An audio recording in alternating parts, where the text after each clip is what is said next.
대한민국이 우리를 완벽하게 속였습니다. 미국 국가정찰국 마이클 리드 국장의 이 한마디에 워싱턴 펜타곤 지하 벙커가 경악했습니다. 미국이 수십억 달러를 들여 구축한 정찰 위성망, 일본이 30년간 자랑해온 첨단 감시 시스템, 그 누구도 찾지 못한 북한 ICBM 12대를 한국만이 포착했기 때문입니다. 구름 뒤에 숨은 핵 위협, 미일 정보망의 완벽한 실패였죠. 한국 위성, 고작 5m짜리 장난감 아닙니까? 미국 수석 분석관은 비웃었습니다. 그런데 단 사흘 만에 펜타곤 주차장이 30cm 해상도로 찍혔고 구름을 관통한 북한 작전 지도까지 공개됐습니다. 더 충격적인 건 한국이 3년 동안 죽은 위성을 부활시켜 미국 키올급 성능을 완성했다는 사실이었습니다. 대전연구원에서 대체 무슨 일이? 왜 일본 국장은 회의장을 도망쳤을까요? 지금부터 그 놀라운 전말을 공개합니다. 영상 시작 전 꼭 구독과 좋아요로 응원해주세요. 작은 힘이 모여 대한민국의 위상이 더 널리 퍼져 나갑니다. 안녕하세요. 저는 마이클 리드입니다. 미국 국가정찰국, 그러니까 NRO의 국장을 맡고 있습니다. 쉽게 말하면 미국의 눈을 총지휘하는 사람이죠. 지구 궤도를 도는 수십 개의 정찰 위성, 그 위성들이 찍어내는 수백 테라바이트의 영상과 신호 데이터, 그 모든 것이 제 책임 아래 있습니다. 오늘 아침 워싱턴 펜타곤 지하 3층 벙커에 들어서는 순간부터 뭔가 이상했습니다. 평소엔 조용한 복도가 웅성거렸고 분석관들 표정이 심상치 않았어요. 제 집무실 문을 열자마자 보좌관 제임스가 다가왔습니다. 국장님, 이걸 보셔야 합니다. 그가 건넨 태블릿 화면에는 한 장의 사진이 떠 있었습니다. 펜타곤 주차장이었어요. 비가 내리는 회색빛 아스팔트, 줄지어 선 차량들, 그리고 제 차였습니다. 검은색 SUV, 번호판까지 선명하게 보였죠. 이게 뭐죠? 목소리가 나오지 않았습니다. 제임스가 화면을 확대했어요. 번호판의 글자 하나하나가 또렷했습니다.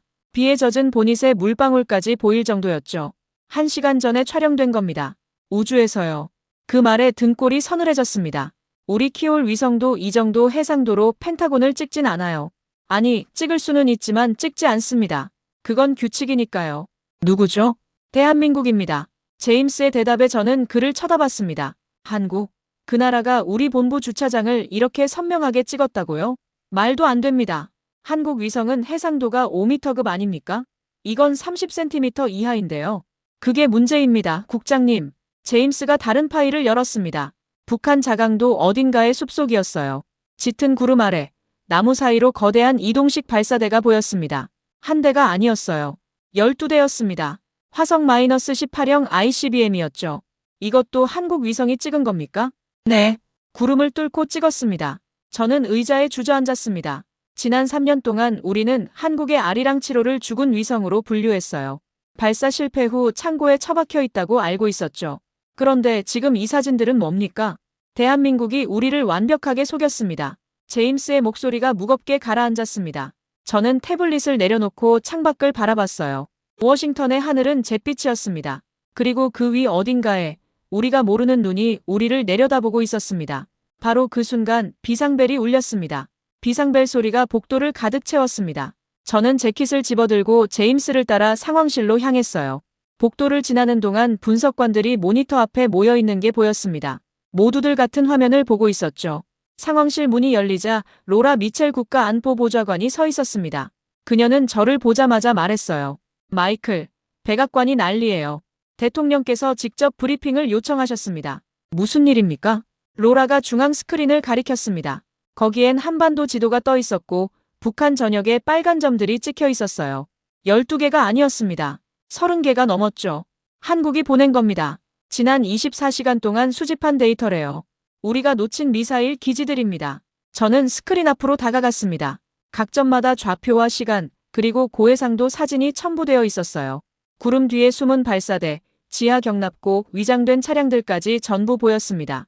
이게 전부 한국 위성으로 찍은 겁니까? 그렇답니다. 그것도 단 하나의 위성으로요. 로라의 말에 저는 헛웃음이 나왔습니다. 우리는 수십 개의 위성을 띄워놓고도 이 절반도 못 찾았는데 말이죠. 제임스가 다가와 낮은 목소리로 말했습니다. 국장님, 이건 시작에 불과합니다. 한국이 우리한테 보낸 메시지가 따로 있어요. 무슨 메시지? 모이는 게 전부가 아닙니다. 빙산은 물밑이 더 큽니다. 저는 그 말을 곱씹었습니다. 빙산이라니. 그들이 우리에게 보여준 건 극히 일부라는 뜻이겠죠. 그렇다면 나머지는 뭡니까? 무엇을 더 숨기고 있는 겁니까? 한국항공우주연구원에 연락했습니까? 시도했습니다만 대전 서버가 외부 접속을 전면 차단했습니다. 누리호 발사 직후부턴 아무 데이터도 공유하지 않고 있어요. 이상했습니다. 한국은 항상 우리와 궤도 데이터를 나눴어요. 투명하게 협력해왔죠. 그런데 갑자기 문을 걸어 잠그다니. 로라가 팔짱을 끼고 말했습니다. 마이클, 솔직히 말해요. 우리가 한국을 얕잡아 본 거 아닙니까? 저는 대답하지 못했습니다. 사실이었으니까요. 우리는 한국을 정보 소비국으로만 봤어요. 우리가 주는 정보를 받아 쓰는 나라. 스스로는 별로 대단한 걸 못 만드는 나라. 그렇게 생각했죠. 빙산의 물밑을 봐야겠습니다. 제가 말하자 제임스가 고개를 끄덕였습니다. 로라가 물었어요. 어떻게요? 누리호 발사 당일로 돌아갑니다. 처음부터 다시 봐야 해요. 저는 상황실을 나왔습니다. 복도를 걸으며 생각했죠. 우리가 놓친 게 뭘까? 한국이 우리 눈을 어떻게 속인 걸까? 그리고 그들이 정말로 감추고 싶은 건 대체 뭘까? 사흘 전으로 돌아갔습니다. 누리호 4차 발사 당일이었죠. 저는 제 집무실에서 생중계 화면을 보고 있었어요. 전라남도 고흥, 나로우주센터였습니다. 하얀 로켓이 발사대 위에 서 있었고 한국 기자들이 흥분한 목소리로 중계하고 있었죠. 제임스가 커피를 건네며 말했습니다. 또 쇼를 하는군요. 쇼라니요? 국민들 사기 진작용 아닙니까? 어차피 실용 위성은 아니잖아요. 저도 고개를 끄덕였습니다. 누리호에 실린 위성은 과학 관측용이라고 알고 있었어요. 해상도도 5m급이라 군사적으론 쓸모없는 수준이죠. 우리 키올 위성은 10cm까지 보는데 말입니다. 발사 10초 전입니다. 화면 속 아나운서가 외쳤습니다. 카운트다운이 시작됐고 로켓 하단에서 불길이 솟아올랐어요. 저는 시계를 봤습니다. 오전 10시 2분이었죠. 3, 2, 1 발사. 누리호가 하늘로 솟구쳤습니다. 흰 연기가 발사대를 감쌌고 로켓은 점점 작아지며 구름 속으로 사라졌어요. 한국 사람들이 환호했습니다. 아름다운 불꽃놀이네요. 제임스가 비꼬듯 말했습니다. 저는 웃지 않았어요. 뭔가 찜찜했거든요. 한국이 이렇게 대대적으로 발사를 홍보한 적이 없었습니다. 전 국민이 지켜보는 생중계, 대통령까지 참석한 행사. 너무 요란했죠. 국장님, 문이 열리며 젊은 분석관이 들어왔습니다. 엘리엇이었어요. 32살 MIT 출신의 AI 전문가죠. 신입이지만 실력은 확실했습니다. 무슨 일이죠? 대전항공우주연구원 서버에서 이상한 데이터 흐름을 포착했습니다. 엘리엇이 노트북을 펼쳤습니다. 화면엔 복잡한 네트워크 지도가 그려져 있었어요. 대전에서 시작된 굵은 선이 태평양을 가로질러 남미로 이어지고 있었습니다. 이게 뭡니까? 웨이크업 코드입니다. 휴면 상태의 위성을 깨우는 신호예요. 그런데 목적지가 이상합니다. 엘리엇이 화면을 확대했습니다. 남미 프랑스령 기아나 유럽 우주국 쿠르 우주센터였어요. 기아나요? 거긴 왜요? 그게 문제입니다. 아리랑 7호가 거기 있거든요. 저는 눈을 가늘게 뜨고 물었습니다. 아리랑 7호요? 그 위성 3년 전에 발사 실패했잖습니까? 발사는 실패했지만 위성 자체는 멀쩡했습니다. 창고에 보관 중이었죠. 그런데 지금 대전에서 그 위성으로 테라바이트급 데이터가 흐르고 있어요. 제임스가 코웃음 쳤습니다. 고철 위성 하나 깨운다고 뭘 할 수 있겠어요. 과민 반응 아닙니까? 엘리엇의 얼굴이 붉어졌습니다. 하지만 그는 물러서지 않았어요. 국장님, 제 생각엔 됐네. 제임스가 손을 저었습니다. 엘리엇은 입술을 깨물고 나갔죠. 저는 화면을 다시 봤습니다. 누리호는 이미 200km 상공에 도달해 있었습니다. 하지만 제 머릿속엔 엘리엇의 말이 맴돌았습니다. 웨이크업 코드, 기아나, 아리랑 7호. 왜 한국은 죽은 위성을 깨우려는 걸까요? 그날 오후, 저는 한국항공우주연구원에 전화를 걸었습니다. 최민석 센터장과 통화가 연결됐죠. 그는 제 오랜 지인이었습니다. 10년 전 한미 우주협력 프로그램 때 함께 일했던 사이예요. 마이클, 오랜만이군요. 최 센터장의 목소리는 평소와 달랐습니다. 피곤해 보였어요. 축하합니다, 민석. 누리호 성공했더군요. 고맙습니다. 그런데 말입니다. 궤도 데이터를 아직 못 받았는데요.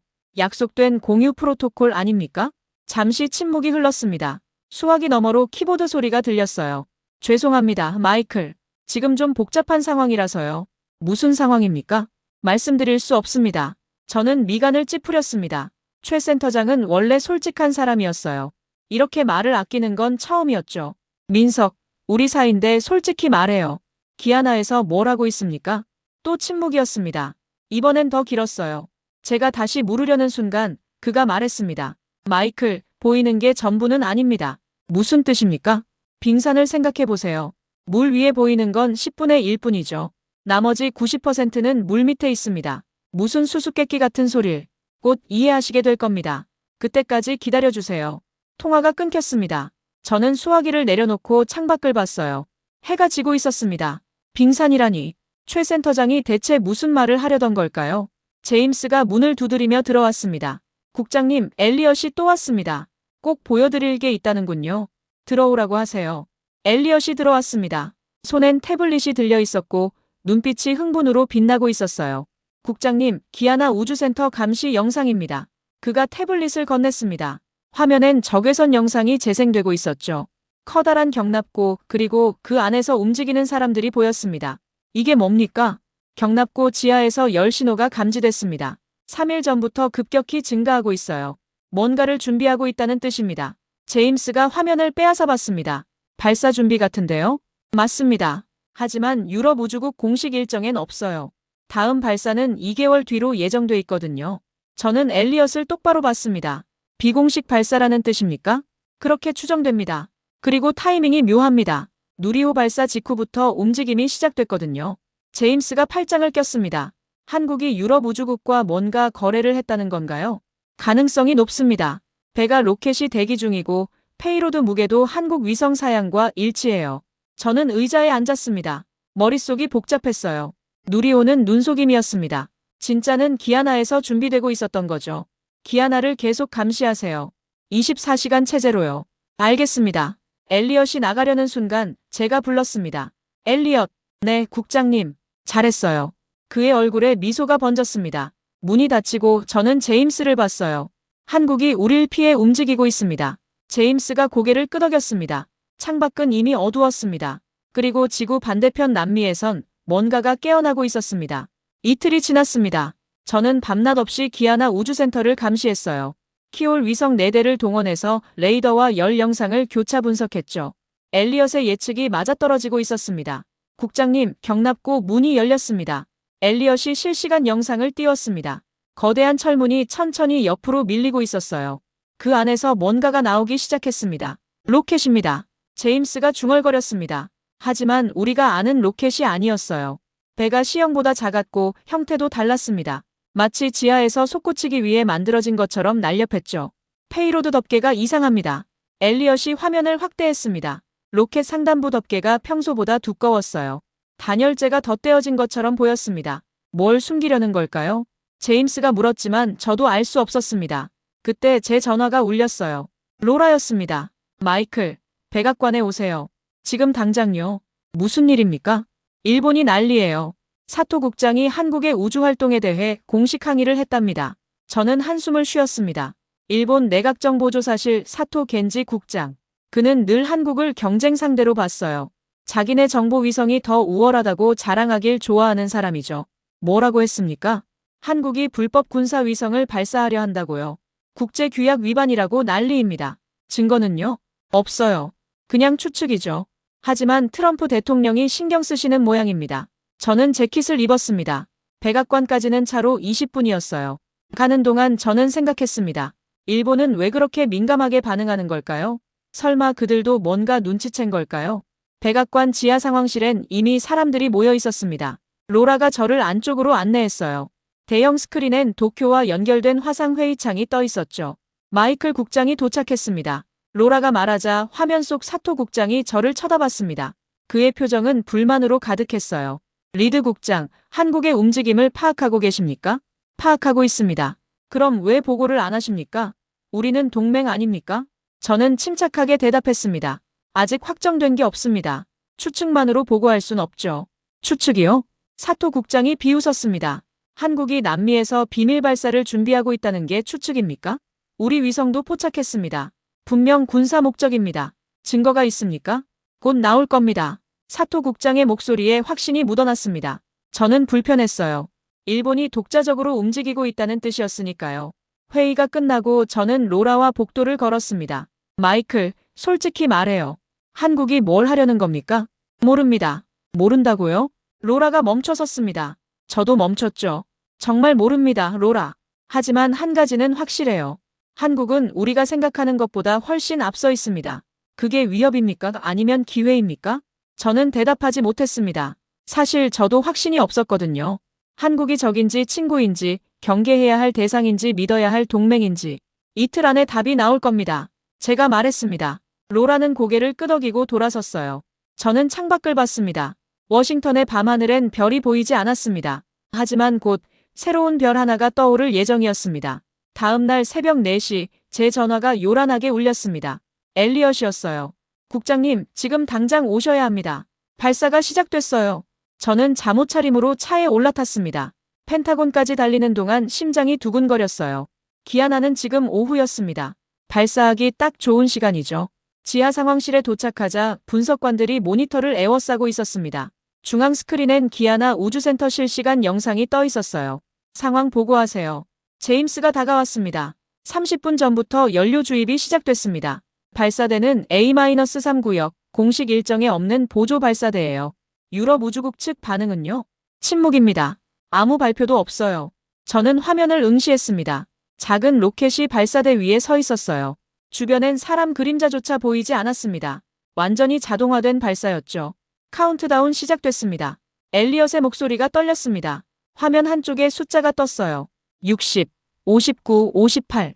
저는 숨을 참았습니다. 30초가 남았을 때 로켓 하단에서 하얀 증기가 피어올랐어요. 20초, 10초. 발사. 로켓이 솟구쳤습니다. 그런데 이상했어요. 소리가 없었습니다. 열 영상으로만 보이는 발사였죠. 마치 유령처럼 조용히 빠르게 하늘로 올라갔습니다. 속도가 비정상적입니다. 제임스가 데이터를 읽었습니다. 일반 배가 로켓보다 30% 빠릅니다. 저건 개조된 겁니다. 페이로드 분리까지 2분입니다. 엘리엇이 말했습니다. 우리는 숨죽이고 지켜봤어요. 로켓이 구름을 뚫고 올라가는 모습이 열 영상의 빨간 점으로 표시됐습니다. 1분이 지났습니다. 로켓이 100km 상공을 돌파했어요. 2분, 3분. 속도가 점점 빨라졌습니다. 페이로드 분리 시작.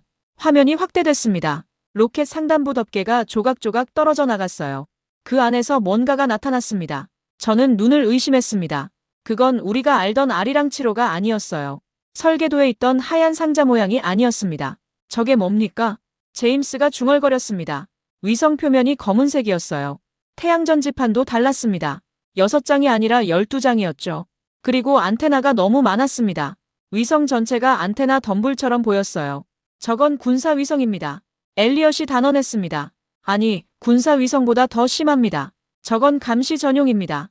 위성이 분리되자마자 움직이기 시작했습니다. 자세 제어 추진기가 미세하게 분사됐고 태양전 지판이 펼쳐졌어요. 그 속도가 믿을 수 없을 만큼 빨랐습니다. 제어 모멘트 자이로입니다. 제임스가 숨을 죽였습니다. 저 정도 기동성이면 우리 키올급입니다. 불가능합니다. 한국 기술로는 말을 끝맺지 못했습니다. 화면에 새로운 데이터가 떴기 때문이에요. 위성이 신호를 보내기 시작했습니다. 그것도 우리 군사 주파수 대역으로요. 저걸 가로채세요. 제가 명령했습니다. 엘리엇이 키보드를 두드렸어요. 신호가 해독되기 시작했습니다. 화면에 텍스트가 나타났습니다. 한국어였어요. 엘리엇이 읽었습니다. 아리랑 7호 시스템 점검 완료. 광학 해상도 흑백 31cm, 컬러 1.2m. AI 초해상도 보정 활성화. 적외선 및 열영상 모드 정상. 첫 번째 임무 목표 설정 완료. 상황실이 조용해졌습니다. 31cm라고요? 그건 우리 키올 위성 수준이었습니다. 한국이 어떻게 그런 걸 만들었죠? 첫 번째 임무 목표가 뭡니까? 제가 물었습니다. 엘리엇이 다음 줄을 읽었어요. 위도 38.5 경도 마이너스 77.2 워싱턴 DC 펜타곤. 저는 등골이 서늘해졌습니다. 첫 번째 목표가 우리였습니다. 위성이 우리를 향하고 있었습니다. 저는 창밖을 봤어요. 펜타곤 주차장이 보였습니다. 비가 내리고 있었죠. 저 위 어딘가에서 한국 위성이 우리를 내려다보고 있다는 게 믿기지 않았습니다. 촬영까지 30분입니다. 엘리엇이 말했습니다. 저는 제임스를 봤어요. 최 센터장한테 다시 전화하세요. 지금요? 지금입니다. 제임스가 전화를 걸었습니다. 한참을 기다렸지만 받지 않았어요. 대전 항우연은 여전히 침묵하고 있었습니다. 국장님, 엘리엇이 조심스럽게 말했습니다.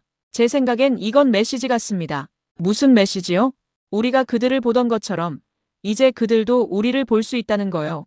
저는 고개를 끄덕였습니다. 맞는 말이었어요. 지난 70년 동안 우리는 한반도 상공을 마음대로 날아다녔습니다. 북한을 감시한다는 명목으로 남한도 함께 봤죠. 한국은 항상 우리가 주는 정보에 의존했습니다. 하지만 이제 달라졌습니다. 촬영 시작됐습니다. 화면에 실시간 영상이 떴습니다.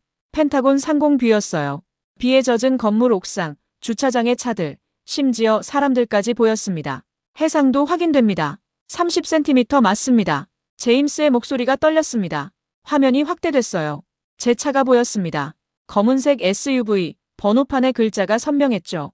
저게 오늘 아침에 우리가 받은 사진입니다. 엘리엇이 말했습니다. 저는 말없이 화면을 바라봤어요. 한국은 우리에게 증명하고 싶었던 겁니다. 우리를 볼 수 있다고, 원하면 언제든 감시할 수 있다고. 그때 전화가 울렸습니다. 최 센터장이었어요. 저는 재빨리 받았습니다. 민석, 마이클, 영상 잘 받으셨습니까? 그의 목소리는 담담했습니다. 화난 것도 자랑하는 것도 아니었어요. 그냥 사실을 말하는 톤이었죠. 이게 대체 어떻게 된 겁니까? 3년입니다, 마이클. 3년 동안 우리 팀은 밤낮 없이 일했어요. 발사 실패 후에 아리랑 치료를 포기하라는 압력이 엄청났습니다. 예산도 끊겼고요. 그런데 어떻게? 우리가 선택할 수 있는 건 두 가지였습니다. 포기하거나 다른 길을 찾거나. 우린 후자를 택했죠. 저는 창밖을 봤습니다. 빗줄기가 거세졌어요. 하드웨어를 바꿨습니까? 전부 다요. 렌즈는 독일산으로, 센서는 일본에서 밀수했습니다. 제어 시스템은 우리가 직접 개발했고요. 그리고 AI를 넣었습니다. AI요? 31cm 해상도는 물리적 한계입니다. 하지만 AI 초해상도 보정을 쓰면 15cm까지 끌어올릴 수 있어요. 실제론 10cm 수준입니다. 저는 입이 벌어졌습니다. 10cm라면 우리 최신형 키올 위성과 같은 수준이었어요. 왜 우리를 먼저 찍었습니까? 침묵이 흘렀습니다. 수화기 너머로 최 센터장의 한숨이 들렸어요. 예의였습니다, 마이클. 우리가 할 수 있다는 걸 보여드리는 거요.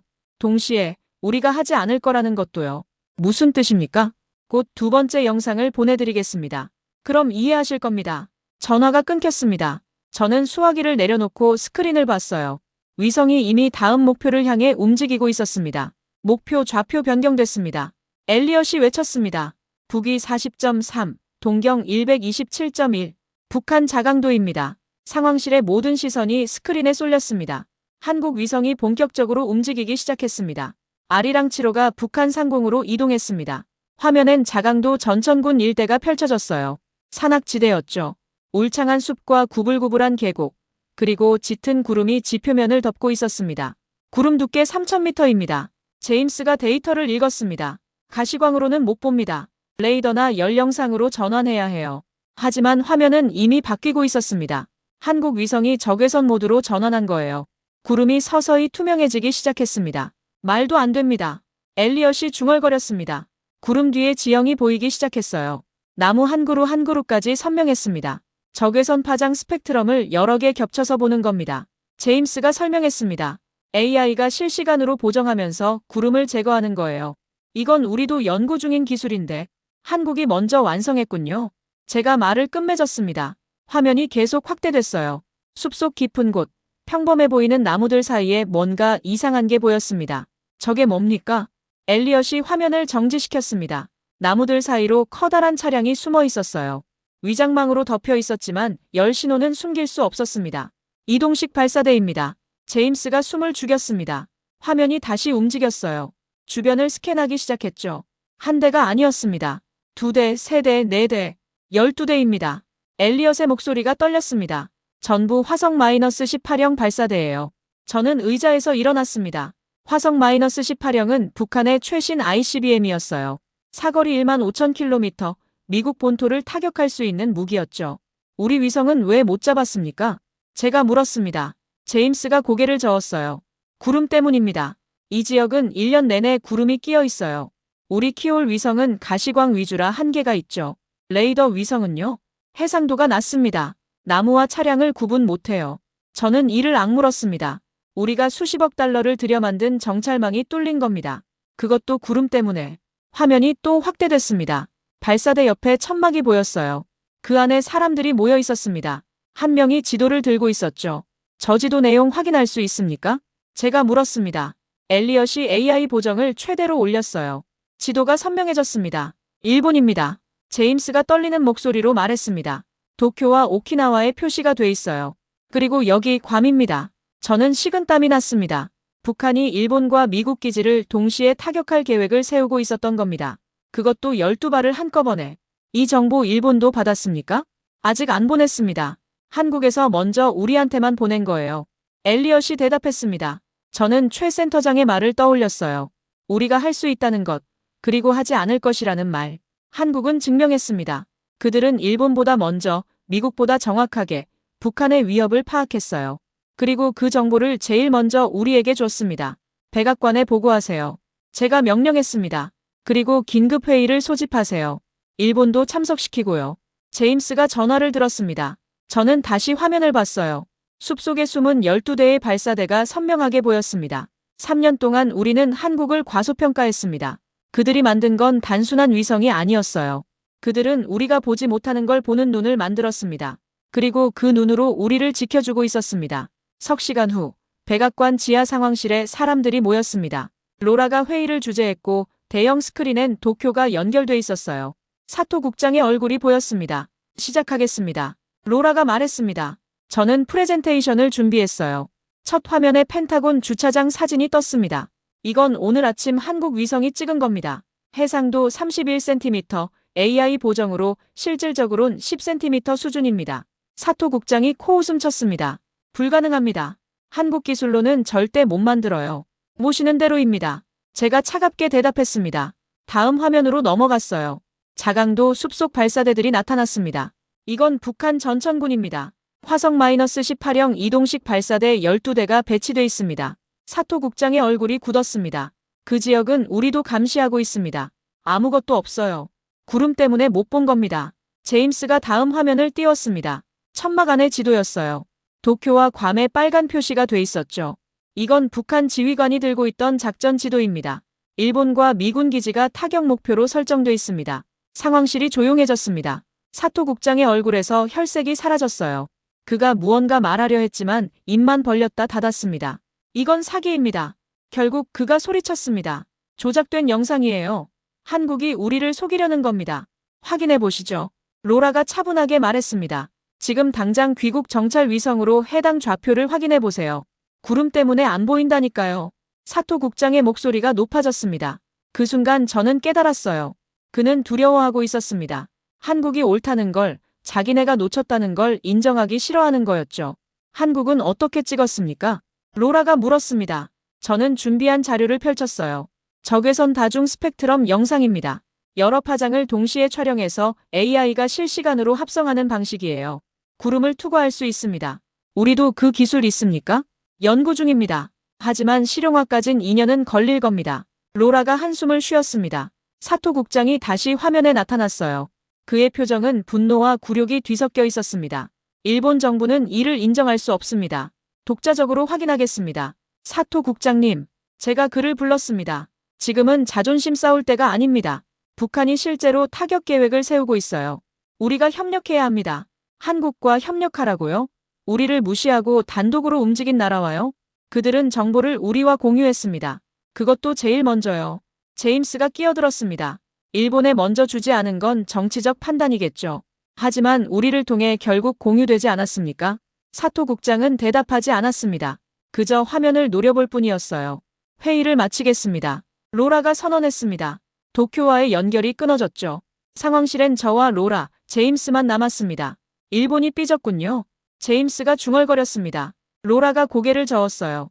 삐진 게 아니라 충격받은 겁니다. 자기네가 아시아 정찰 1인자라고 믿었는데 한국한테 추월당했으니까요. 저는 창밖을 봤습니다. 워싱턴에 눈이 내리기 시작했어요. 게임이 바뀌었습니다. 제가 말했습니다. 이제 한국은 정보 소비국이 아닙니다. 생산국이에요. 로라가 고개를 끄덕였습니다. 그녀가 물었어요. 마이클, 솔직히 물을게요. 우리가 한국을 따라잡을 수 있습니까? 저는 잠시 생각했습니다. 그리고 대답했어요. 모르겠습니다. 하지만 한 가지는 확실합니다. 우리가 그들을 무시하던 시대는 끝났어요. 다음 날 상황은 더 복잡해졌습니다. 일본이 움직이기 시작한 거예요. 사토 국장은 독자적으로 자강도를 확인하겠다며 자국 정찰 위성을 동원했습니다. 결과가 나왔습니까? 제가 제임스에게 물었습니다. 그는 고개를 저었어요. 아무것도 못 봤답니다. 구름이 너무 두껍대요. 예상했던 일입니다. 저는 커피를 마셨습니다. 쓴맛이 혀를 자극했어요. 엘리엇이 급히 들어왔습니다. 국장님, 일본이 한국에 직접 연락했습니다. 뭐라고 했습니까? 영상 원본을 요구했어요. 그리고 촬영 방식을 공개하라고 압박했답니다. 저는 한숨을 쉬었습니다. 사토 국장답네요. 인정은 안 하면서 기술은 빼가려는 겁니다. 한국 측 반응은요? 거절했습니다. 기술 기밀이라면서요? 당연한 대답이었죠. 한국이 3년 동안 목숨 걸고 개발한 기술을 며칠 전까지 무시하던 일본에게 공짜로 줄 리 없었습니다. 제 전화가 울렸습니다. 로라였어요. 마이클, 큰일입니다. 중국이 움직이고 있어요. 중국이요? 베이징이 한국 위성 발사에 대해 공식 항의했습니다. 동북아 안보 균형을 해친다면서요. 저는 미간을 찌푸렸습니다. 중국이 나서기 시작했다는 건 상황이 심각해진다는 뜻이었어요. 한국 대사관에 압력을 넣고 있답니다. 위성 운용을 중단하라고요. 말도 안 됩니다. 합법적인 자국 위성인데요. 중국 입장에선 위협이죠. 한국 위성이 동북 삼성과 산둥반도까지 볼 수 있으니까요. 로라가 한숨 섞인 목소리로 말했습니다. 저는 지도를 떠올렸어요. 한국 위성의 촬영 범위는 북한만이 아니었습니다. 중국 동부 전역이 포함됐죠. 백악관은 어떻게 대응할 겁니까? 아직 결정 못했어요. 트럼프 대통령이 고민 중입니다. 한국을 지지하면 중국과 마찰이고 중립을 지키면 한국이 삐질 테니까요. 저는 창밖을 봤습니다. 눈이 그쳤지만 하늘은 여전히 잿빛이었어요. 로라, 우리가 선택할 수 있는 건 하나뿐입니다. 뭔데요? 한국 편에 서는 겁니다. 그들이 우리한테 정보를 주는 한 우리는 그들을 보호해야 해요. 로라가 잠시 침묵했습니다. 그녀가 말했어요. 알아요, 마이클. 하지만 정치는 그렇게 단순하지 않아요. 전화가 끊어졌습니다. 저는 의자에 깊이 앉았어요. 제임스가 다가왔습니다. 국장님, 한국 쪽에서 연락 왔습니다. 최 센터장입니까? 아닙니다. 청와대 국가안보실입니다. 화상회의를 요청했어요. 저는 고개를 끄덕였습니다. 회의실로 향하는 동안 불안감이 밀려왔어요. 한국이 무슨 말을 할까요? 화면에 한국 측 인물들이 나타났습니다. 최 센터장과 군 관계자 몇 명, 그리고 국가안보실장이 보였어요. 리드 국장님, 연락 감사합니다. 안보실장이 말했습니다. 그의 표정은 지쳐 보였어요. 중국과 일본의 압박이 심해지고 있습니다. 우리 정부는 고민 중입니다. 어떤 고민입니까? 위성 운용을 일시 중단할지 아니면 계속 밀고 나갈지요. 제 심장이 철렁했습니다. 만약 한국이 위성을 멈춘다면 우리는 다시 북한의 움직임을 놓치게 됩니다. 계속하셔야 합니다. 제가 단호하게 말했습니다. 미국이 지지할 겁니다. 보장합니다. 안보실장이 쓴웃음을 지었어요. 그 보장을 믿을 수 있을까요, 국장님? 백악관은 아직 입장을 정하지 않았던데요. 저는 할 말이 없었습니다. 사실이었으니까요. 화면 속 최 센터장이 입을 열었습니다. 마이클, 우리에겐 시간이 없습니다. 그의 목소리가 무겁게 가라앉았습니다. 최 센터장의 다음 말이 상황실을 얼어붙게 만들었습니다. 북한이 움직이기 시작했습니다. 화면이 바뀌었어요. 자강도 숲속이었습니다. 12대의 발사대 중 4대가 이동하고 있었죠. 실시간 영상이었습니다. 20분 전부터 포착됐습니다. 동쪽으로 이동 중이에요.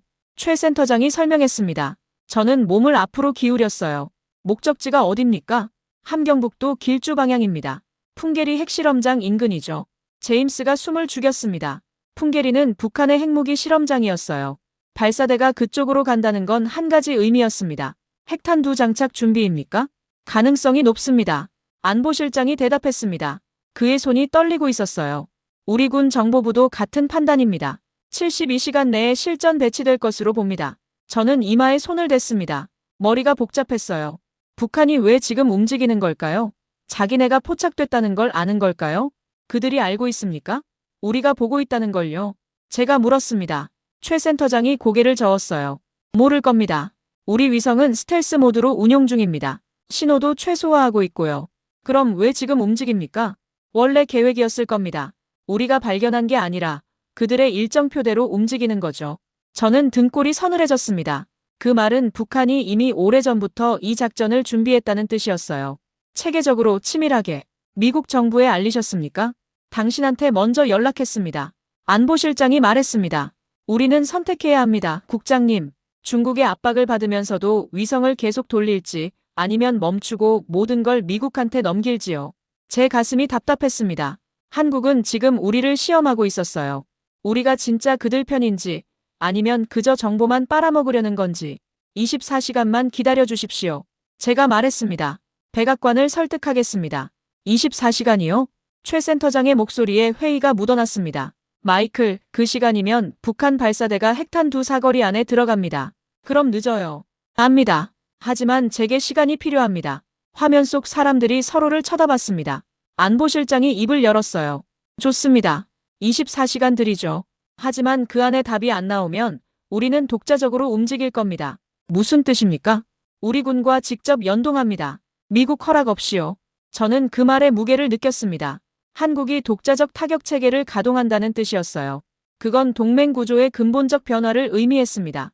이해했습니다. 제가 말했습니다. 회의가 끝났어요. 화면이 꺼지고 상황실이 조용해졌습니다. 제임스가 다가왔습니다. 국장님, 어떻게 하실 겁니까? 저는 대답하지 않았습니다. 창밖을 봤어요. 눈이 다시 내리기 시작했습니다. 하얀 눈송이들이 유리창에 부딪혀 녹아내렸죠. 70년 동안 우리는 한국을 지켜줬습니다. 정보도 주고 무기도 팔았어요. 그들은 늘 우리를 따라왔죠.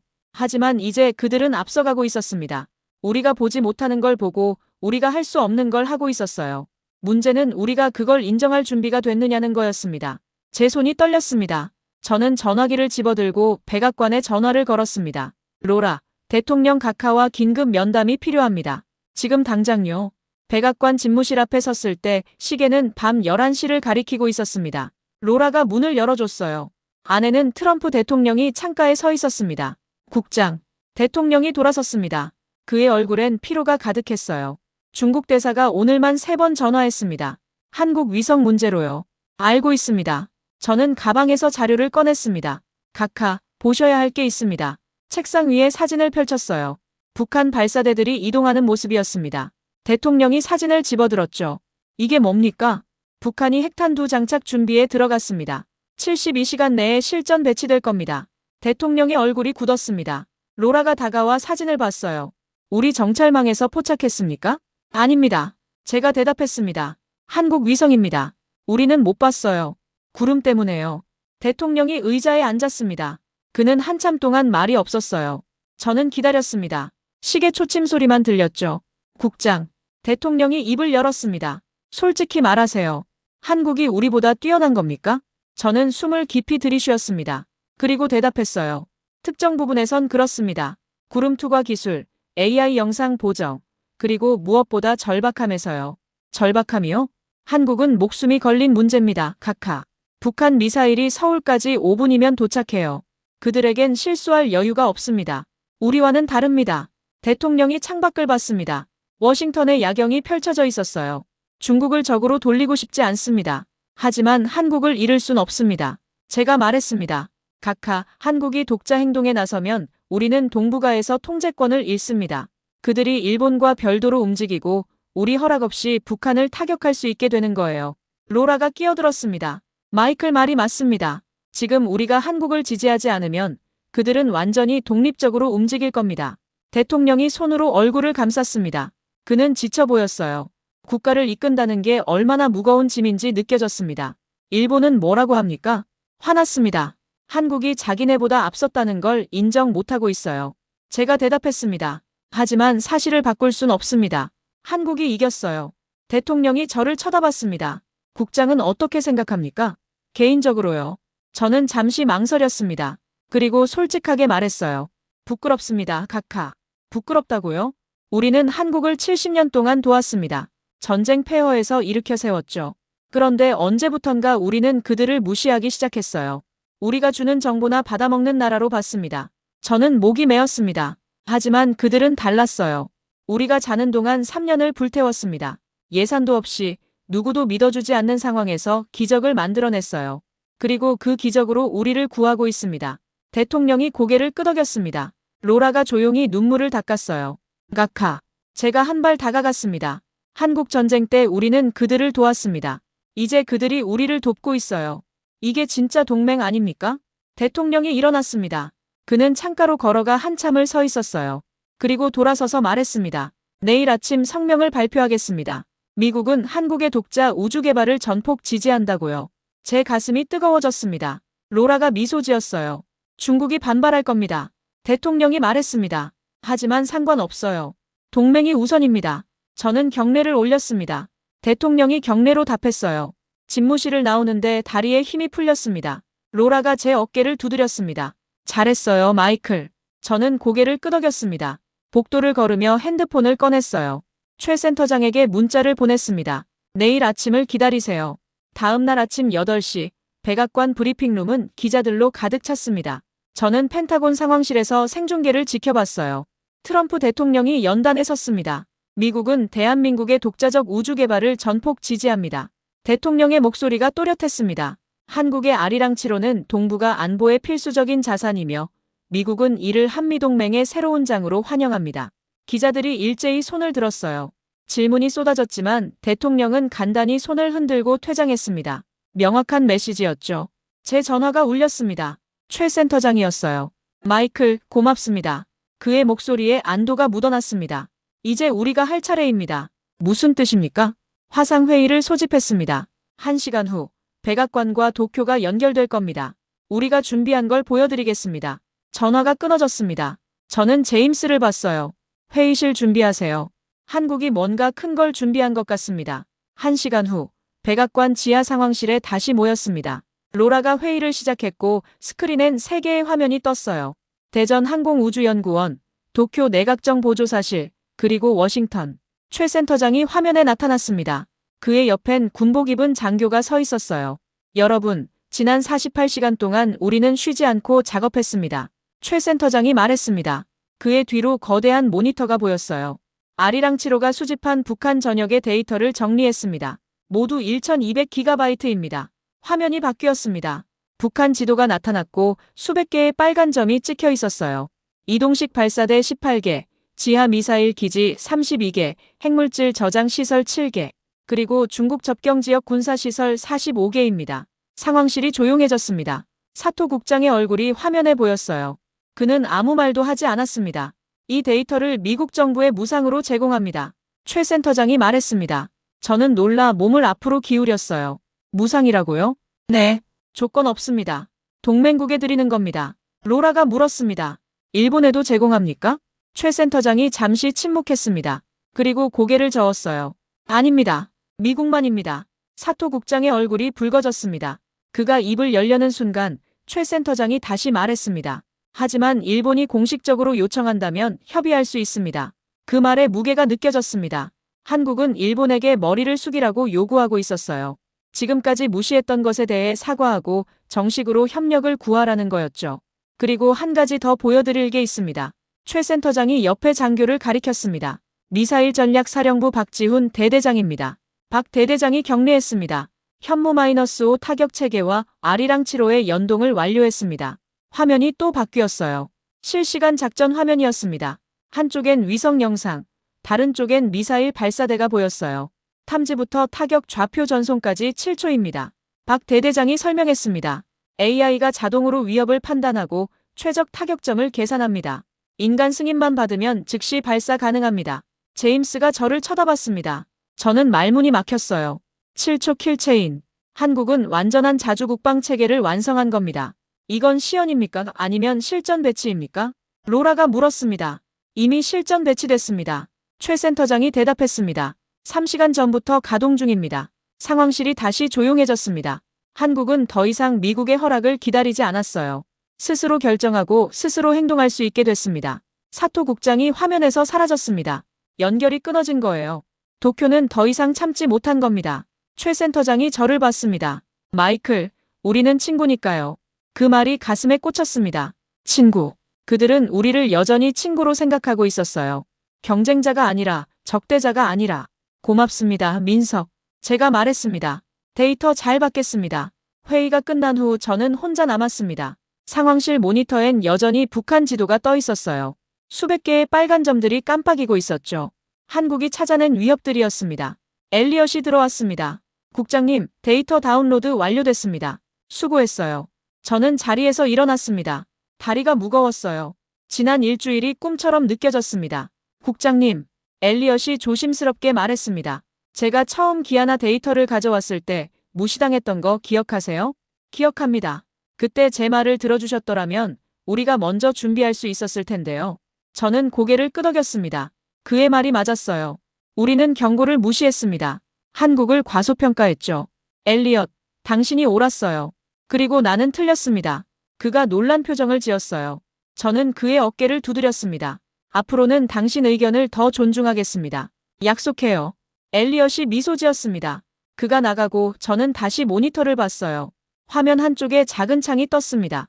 대전 관제실 실시간 영상이었어요. 최 센터장이 보였습니다. 그는 관제실 구석에 혼자 서 있었어요. 얼굴을 두 손으로 감싸고 있었죠. 어깨가 떨리고 있었습니다. 민석. 저는 중얼거렸습니다. 그가 울고 있었어요. 3년 동안 참았던 감정이 터진 거였습니다. 아무도 믿어주지 않았던 시간, 예산도 없이 버텨온 날들, 그 모든 게 결실을 맺은 순간이었죠. 화면이 확대됐습니다. 최 센터장의 입모양이 보였어요. 그가 뭔가 중얼거리고 있었습니다. 이제 됐다. 이제 안심하고 자라. 저는 목이 메었습니다. 그는 국민들에게 말하고 있었어요. 7천만 국민에게. 이제 안심해도 된다고, 우리가 지켜주겠다고. 제임스가 문을 두드렸습니다. 국장님, 이것 좀 보세요. 그가 오래된 사진 한 장을 건넸습니다. 흑백 사진이었어요. 1950년 한국전쟁 때 찍힌 사진이었죠. 사진 속엔 미군 병사와 한국 어린이가 있었습니다. 병사가 초콜릿을 건네고 아이가 받고 있었어요. 아이의 눈빛이 기억에 남았습니다. 감사와 희망이 섞인 눈빛. 70년 전입니다. 제임스가 말했습니다. 우리가 그들을 도왔죠. 저는 고개를 끄덕였습니다. 그리고 다시 모니터를 봤어요. 최 센터장이 눈물을 닦고 있었습니다. 이제 그들이 우리를 돕고 있습니다. 제가 말했습니다. 제임스가 조용히 고개를 숙였어요. 저는 자리에서 일어났습니다. 창밖을 봤어요. 워싱턴 상공은 맑았습니다. 별이 보이지 않았지만 저는 알고 있었어요. 저 위 어딘가에 한국의 위성이 떠 있다는 걸. 손을 들어 경례를 올렸습니다. 아무도 보지 않았어요. 하지만 상관없었습니다. 이건 제 마음이었으니까요. 굿나잇, 코리아. 제가 중얼거렸습니다. 그리고 고맙습니다. 밤하늘을 향한 경례는 오래 이어졌습니다. 제 손이 떨렸어요. 부끄러움인지 감동인지 둘 다인지 알 수 없었습니다. 하지만 한 가지는 확실했습니다. 세상이 바뀌었다는 것. 도움을 받던 나라가 이제 도움을 주는 나라가 됐다는 것. 그리고 그것이 진짜 동맹의 의미라는 것을. 저는 천천히 손을 내렸습니다. 상황실 불을 끄고 나왔어요. 복도는 조용했습니다. 하지만 제 가슴은 뜨거웠습니다. 저는 다시 펜타곤 지하 집무실에 앉아 있었어요. 책상 위엔 한국에서 보내온 데이터 보고서가 쌓여 있었습니다. 매일 업데이트되는 북한과 중국 동북부 정보들이었죠. 국장님, 엘리엇이 들어왔습니다. 그의 얼굴엔 미소가 번졌어요. 일본에서 공식 요청이 왔습니다. 뭐라고 했습니까? 한국 정부의 정보 공유 협력을 정식으로 요청했답니다. 사토 국장이 직접 서명했어요. 저는 웃음이 나왔습니다. 결국 일본도 고개를 숙인 겁니다. 자존심을 버리고 현실을 받아들인 거죠. 한국 측 반응은요? 긍정적입니다. 다음 주에 삼국 정보 공유 협정을 체결한답니다. 제임스가 커피를 가져왔습니다. 저는 한 모금 마셨어요. 따뜻했습니다. 국장님, 최 센터장한테서 메시지 왔습니다. 제임스가 태블릿을 건네서요. 짧은 문자였습니다. 마이클, 당신이 없었다면 불가능했습니다. 친구로서 감사합니다. 마이너스 민석. 저는 태블릿을 내려놓았습니다. 가슴이 뭉클했어요. 답장하세요. 고마운 건 우리입니다. 계속 함께 갑시다라고요. 제임스가 고개를 끄덕이고 나갔습니다. 저는 창밖을 봤어요. 펜타곤 주차장이 보였습니다. 제 차가 그대로 서 있었죠. 일주일 전 한국 위성이 찍었던 바로 그 자리였습니다. 그때는 충격이었어요. 우리가 감시당한다는 두려움이었죠. 하지만 이제는 달랐습니다. 저 위성은 우리를 위협하는 게 아니었어요. 함께 북한을 보고 함께 위협에 대응하는 동맹의 눈이었습니다.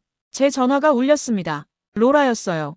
마이클, 대통령께서 당신을 만나고 싶어 하십니다. 무슨 일입니까? 포상이에요. 한미동맹 강화에 기여한 공로로 훈장을 주신답니다. 저는 손사래를 쳤습니다. 과분합니다. 전 그냥 제 일을 했을 뿐인데요. 겸손 떨지 마세요. 당신이 대통령을 설득하지 않았다면 한국과 삐걱거렸을 겁니다. 잘하셨어요. 전화가 끊어졌습니다. 저는 의자에 깊이 앉았어요. 훈장이라니. 부끄러웠습니다. 제가 한 건 그저 잘못을 인정한 것뿐이었으니까요. 우리는 한국을 무시했습니다. 그들의 가능성을 과소평가했죠. 하지만 그들은 조용히, 묵묵히 자기 길을 걸었어요. 그리고 결국 우리 앞에 섰습니다. 엘리엇이 다시 들어왔습니다. 국장님, 아리랑치로 실시간 영상 보시겠습니까? 그러죠. 모니터에 영상이 떴습니다. 한반도 상공뷰였어요. 서울의 불빛이 반짝이고 북쪽은 어두웠습니다. 명확한 대조였죠. 그 경계선을 따라 한국 위성이 조용히 돌고 있었습니다. 쉬지 않고 멈추지 않고 국민을 지키기 위해. 아름답군요. 제가 중얼거렸습니다. 엘리엇이 고개를 끄덕였어요. 네, 정말요. 저는 모니터를 한참 바라봤습니다. 일주일 전만 해도 저 위성이 두려웠어요. 우리를 위협하는 존재로 느껴졌죠. 하지만 이제는 안심이 됐습니다. 저 위성이 있어서, 한국이 있어서 우리가 더 안전하다는 걸 알았으니까요. 제 휴대폰에 알림이 떴습니다. 뉴스 속보였어요. 한미일 정보 공유 협정 체결. 아리랑치로 동북아 안보의 새 축. 저는 미소 지었습니다. 기자들도 이제 알게 된 겁니다. 세상이 바뀌었다는 것을. 창밖으로 해가 지고 있었습니다. 워싱턴의 하늘이 주황빛으로 물들었어요. 그리고 곧 밤이 올 겁니다. 하지만 두렵지 않았습니다. 저 위 하늘 어딘가에 한국의 위성이 우리를 지켜보고 있을 테니까요. 친구로서, 동맹으로서 저는 자리에서 일어나 재킷을 입었습니다. 퇴근 시간이었어요. 집으로 가는 길에 차를 몰며 생각했습니다. 70년 전 우리는 폐허 속 한국에 손을 내밀었습니다. 초콜릿 한 조각, 담요 한 장이 그들에게는 희망이었죠. 그리고 오늘 그들은 우리에게 무언가를 돌려줬습니다. 정보라는 선물을, 안전이라는 약속을. 이게 바로 진짜 동맹이었습니다. 주고받는 것, 함께 성장하는 것, 서로를 믿는 것. 신호등에 멈춰섰을 때 저는 고개를 들어 하늘을 봤습니다. 별은 보이지 않았지만 괜찮았어요. 보이지 않아도 거기 있다는 걸 알았으니까요. 굿나잇, 코리아. 그리고 고맙습니다, 친구요.